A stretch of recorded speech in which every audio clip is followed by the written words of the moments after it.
Good morning. Today is the second Sunday of Lent, and the readings are Luke 13:31 to the end, and Philippians 3:17 to 4:1. There are two major threats to young chicks: disaster in the form of fire and predators.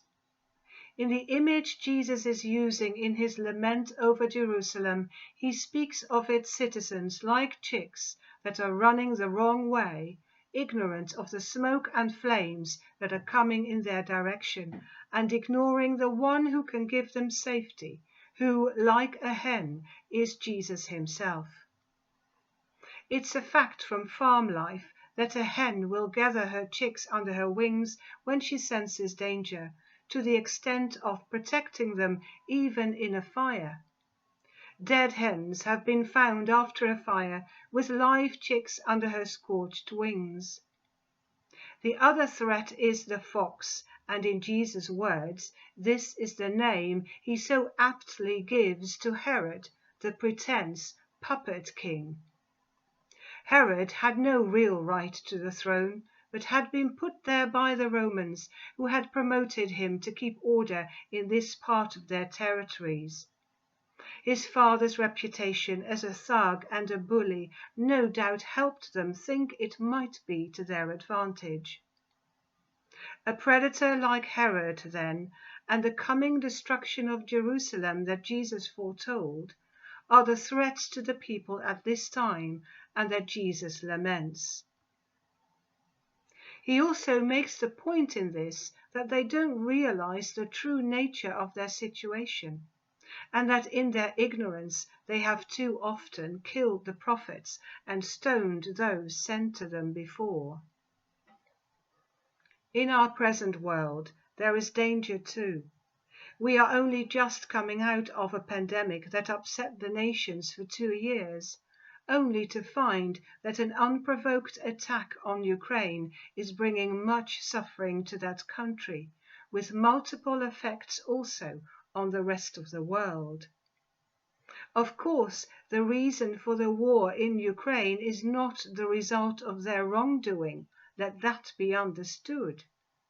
But reading this passage from Luke 13 makes me also think of the desolation and despair that many are feeling right now in the face of so much destruction today.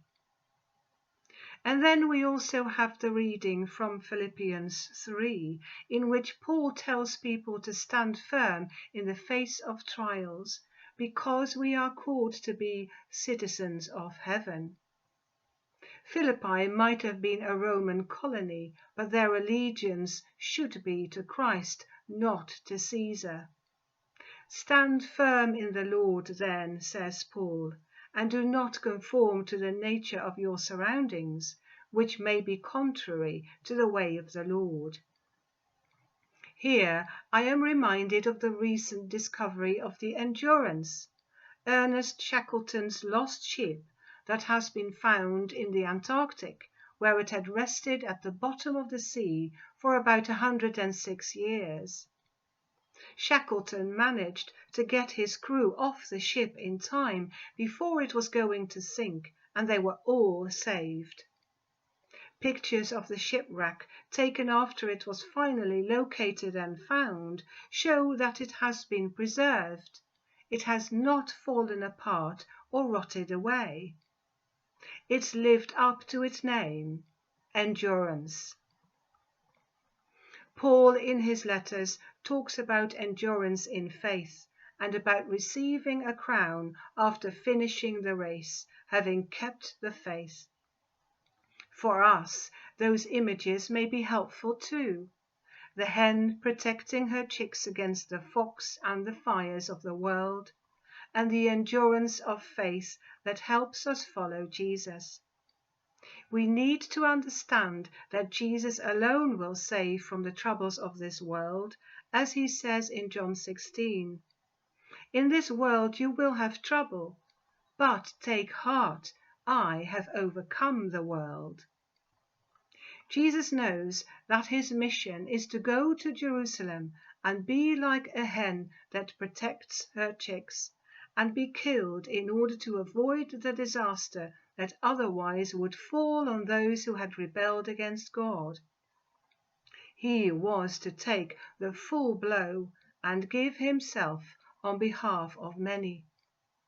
He alone can give true peace. So let us endure and be strong in faith and follow our Prince of Peace. Amen.